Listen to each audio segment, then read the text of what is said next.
আজকে আমরা basic level থেকে বীজগণিত অঙ্ক শিখবো। বীজগণিত অঙ্ক নিয়ে ছাত্রছাত্রীদের মনে অনেকটা ভয় কাজ করে। আসলে মনে করে বীজগণিত মানে অনেক কঠিন একটা জিনিস। আসলে না, বীজগণিত মানে নর্মাল যে সংখ্যাগুলোর মতনই বীজগণিতিক অঙ্কগুলোই, কিন্তু ওখানে শুধু এবিসি দিয়ে থাকে, তো এবিসি বা এক্স ওয়াই জেড এমন জিনিসগুলো থাকে বলেই ছাত্রছাত্রীদের অনেক সময় কঠিন মনে হয়।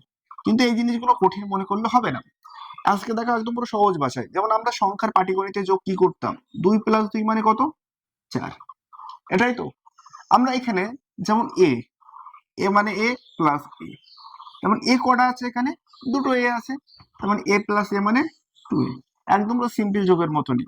ধরো বি প্লাস বি কত হবে, বি প্লাস বি হবে 2b। সি প্লাস সি কত হবে, 2c। যদি আমরা 4টে সি যোগ করি তাহলে কত হবে, একটা দুটো তিনটে চারটে সি মানে 4c। একদম পুরো নর্মাল পাটিগণিতের মতনই অঙ্ক। কিন্তু এখানে একটা জিনিসটা ভালো করে বুঝে নিতে হবে যে সংখ্যা থাকলে সংখ্যা থেকে ভয় পেলে হবে না। আরেকটা যোগের ক্ষেত্রে একটা জিনিস ভালো করে বলে দিই। এই বীজগাণিতিক অঙ্কের ক্ষেত্রে একটা জিনিস সেটা ছাত্রছাত্রীরা বুঝতে সমস্যা হয়, সেটা হলো, ধরো আমরা পাটিগণিতের অঙ্কে 2 + 3 + 5 ডাইরেক্ট যোগ করে লিখে দিতে পারতাম, 5 × 3 = 10। ঠিক আছে। বীজগণিত অঙ্কের ক্ষেত্রে ধরো এমন হলো a plus B plus A plus C plus B কত হবে। এখন দেখো একটা জিনিস, এই পাটিগণিত বীজগণিত অঙ্কের ক্ষেত্রে এর সাথে মানে একই ধরনের পাটির সাথে একই ধরনের পাটি যোগ হয়, আবার বির সাথে বি যোগ হবে, বির সঙ্গে কিন্তু সি যোগ হয় না। একটা জিনিস বুঝতে হবে।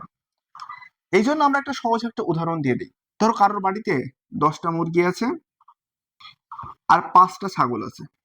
সে যদি আরো 10টা মুরগি নিয়ে আসে বাড়ির থেকে, বাইরে থেকে আরো 10টা মুরগি নিয়ে আসলো, এখন তার মুরগি মোট কটা হলো, 20টা হয়ে গেল। কিন্তু আমরা কি এই 10টা মুরগি কি ছাগলের সঙ্গে অ্যাড করব?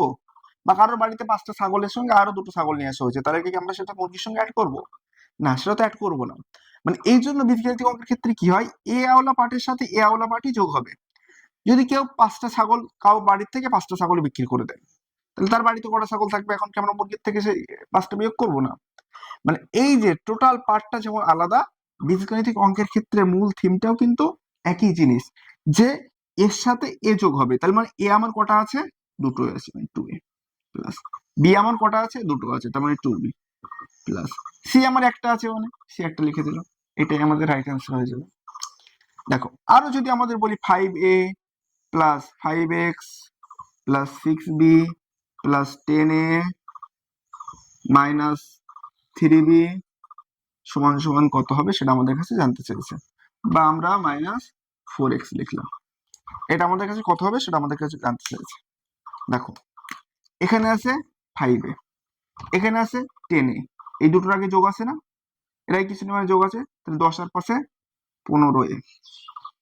ঠিক আছে। এখানে এক্স আছে, আর এক্স ওয়ালা পার্ট কোথায় আছে দেখতে হবে, যদি না থাকে তাহলে ডাইরেক্ট এটাই লিখে দিতাম, আর একটা এক্স ওয়ালা পার্ট আছে।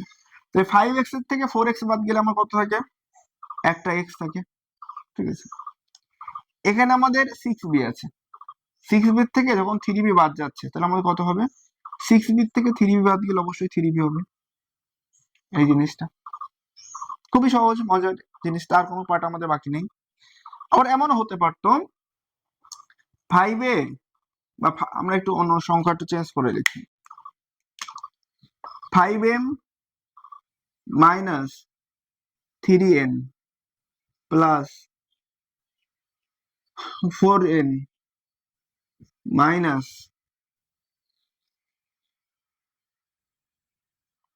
10m। এটা আমাদের কত হবে, আমরা একটু যোগ করে দেখি। দেখো এখানে একটা জিনিস দেখো, এই একটা এম ওয়ালা পার্ট আছে, এই একটা এম ওয়ালা পার্ট আছে। ঠিক আছে। কিন্তু দুটো বিপরীত চিহ্ন, এখানে আছে প্লাস, এর আগে প্লাস, এর আগে মাইনাস।